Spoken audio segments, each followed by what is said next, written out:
Alright lads and ladies, back again with another top 5 pile of bollocks. Strap yourselves in, because today we're diving headfirst into the rubbish heap of craft beer trends. You know, the fads and fashions that promised the moon, but mostly gave us hangovers and confusion. Craft beer's great, don't get me wrong, but it's had some moments where it looked like the entire industry decided to throw a temper tantrum and splash everything with glitter. So today, I'm celebrating 5 craft beer trends I'm genuinely glad are over, because basically they made drinking beer weird, made us spend more money for less flavour, or just plain made pubs less enjoyable. Get your pint, brace yourselves, and let's get into the madness.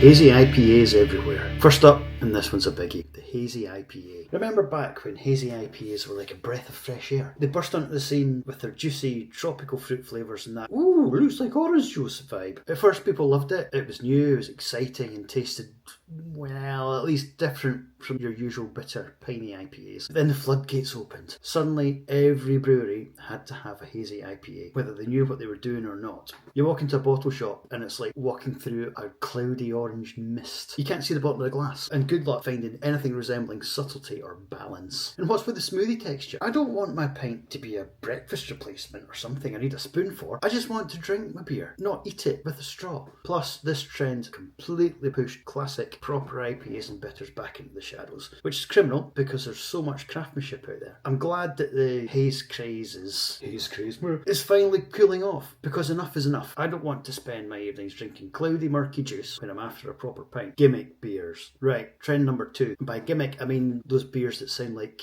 mad science experiments gone wrong. Brewed with cornflakes, with chili jam, with peanut butter, with coffee beans, soaked in dog piss. You name it, someone's tried to shove it in a pint glass. Look, I get it. Craft beer is supposed to be about innovation, but when every other release sounds like a dare or a prank from some marketing genius who's lost the plot, it stops being fun. I remember once picking up a beer that was apparently brewed with blue cheese. Blue cheese. You don't want beer tasting like a cheese shop gone bad. It feels like breweries got into a competition for the most ridiculous beer concept, and the consumer just ends up confused, slightly horrified, and poorer. And the labels, Jesus, half of them look like they belong in a psychedelic art exhibition or a rejected sci-fi movie poster. Can we just get back to making beers that taste good without making me question my life choices after the first sip? Number 3, pump clip obsessions. Honestly, I've said that about 5 times, and that's the first time I haven't said clip. Fuck! Now, if you don't know what a pump clip is, it's the thing that sits on a pump to show you what's on offer. Simple, right? Well, not in craft beer land. Suddenly it's all about the most obscure, unreadable, cryptic, arty nonsense you can stick on a piece of plastic. I'm talking tiny fonts you need a magnifying glass to read. Abstract paintings that look like someone just splattered paint, and poetic descriptions that might as well be written in Elvish. When I'm at the bar, I want to know what I'm ordering at a glance,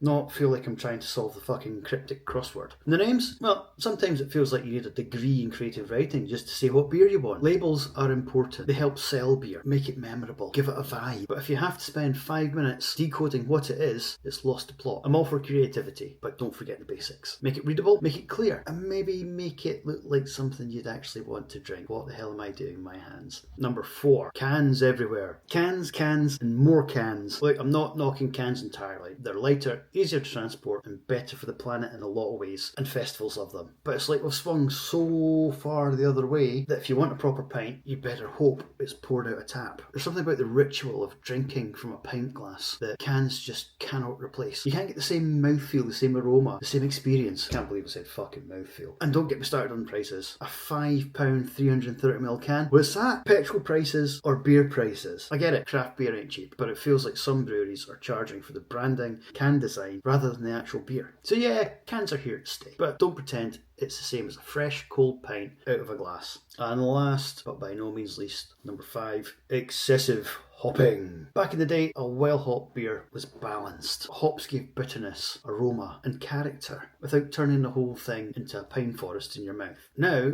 it's like, how many hops can we throw in before the beer becomes undrinkable? Triple dry hopping, quadruple hopping, all to impress the hopheads. And all it does is leave everyone with a mouthful of resin and bitterness that lingers longer than your last bad decision. It's supposed to be flavourful, not an assault on your taste buds. I'm a hops fan, balance is key. If I wanted to chew pine needles, I'd have gone for the Christmas tree. So there you have it, my 5 craft beer trends I am bloody glad are dead or dying. Think I missed one? Or do you want to fight me over it? Drop your thoughts in the comments below. Remember to hit subscribe if you want more of this kind of no-nonsense beer chat. And don't forget, the Bearded Coffee Rant drops every Friday at 10 AM. Cheers, legends.